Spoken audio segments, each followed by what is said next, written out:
It was a very wet, messy, muddy Wednesday on East Douglas this morning and well into the afternoon. Yeah, crews were out repairing a mysterious hole. You see it here in the ground that has affected drivers and businesses in the area. KAKE's Stephanie Maniche is live at Douglas and Hillside with the very latest. Steph? Yeah, Deb and Chris, take a look behind me. Again, I'm on the corner of Douglas and Hillside in front of the Crown Uptown Theater. This hole is big enough to put a smart car in it. Streets have been blocked off all the way from Douglas and Hillside all the way up to Rutan Avenue as crews work this morning to try to repair the problem.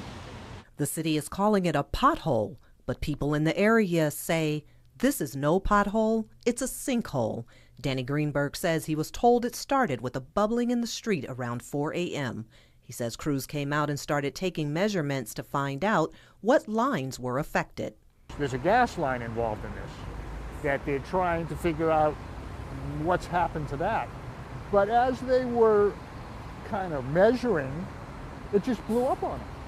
And that's what occurred as the sinkhole. Business owners drove in this morning to not only messy streets, but no water. This left some to make the decision to close. I don't know if it's even worth opening today. I mean, I am open, but I'm thinking about closing. Our next door neighbor, the coffee shop, they can't operate without water, so yeah. Unfortunately, we are out of water, but I can do cold brew if you'd like. Coffee Day's owner found a workaround until water's restored. Some residents also had to deal without water, but got help quickly. Everybody already does know there's no water pretty much if they're here, but it hasn't really caused any major problems yet. We've had a few people bringing in water and kind of distributing it.